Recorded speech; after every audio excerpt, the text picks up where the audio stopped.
Hey folks, I'm Chris Brennan, and in this video, I wanted to talk you through the dashboard interface for AC Hunter, both the Community Edition as well as the Enterprise Edition. What I discuss in this video will apply for both. So this is the main interface. When you first log into AC Hunter, this is what you're going to be presented with. And we've tried to keep this screen as simple as possible. On the left-hand side, these are your internal IP addresses, sorted by threat score. So obviously, the higher the threat score, the more likely that system may be in a compromised state. The systems that you're going to want to pay attention to are the ones that have the highest score associated with them. By clicking on the IP addresses on the left-hand side, that changes the readout on the right-hand side. And what I see on the right-hand side is a breakdown of where those points are coming from. So for example, 1055, 100, 107, when I select that, it has 128.45 points total. And when I go over and look on the right, I can see a majority of that is coming out of a couple of beacons that are being generated by that system.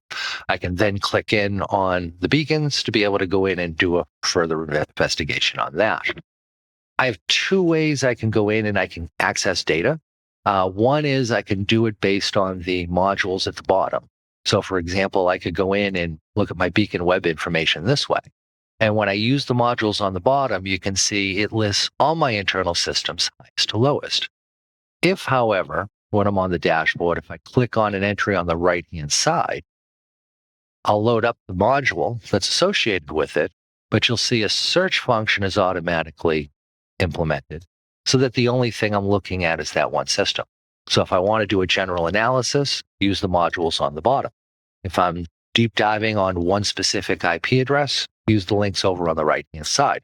I could go into the module, manually create this entry for myself and, do it that way if I chose to, but it's a little bit quicker to just go through and let the interface do it for you.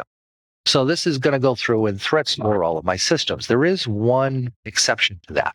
And the one exception to that is DNS, domain name services.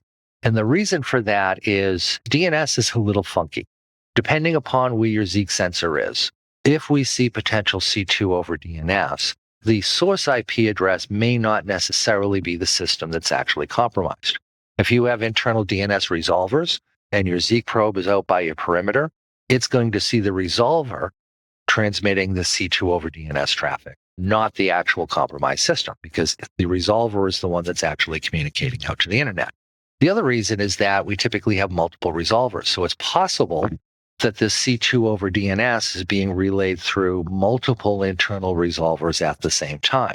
So we need to be able to stitch those together in order to be able to get an accurate picture of what's going on.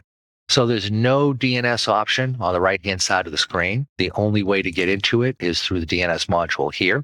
But as you can see, we'll go through and we'll clearly indicate any domains that may have potential C2 over DNS headed to them.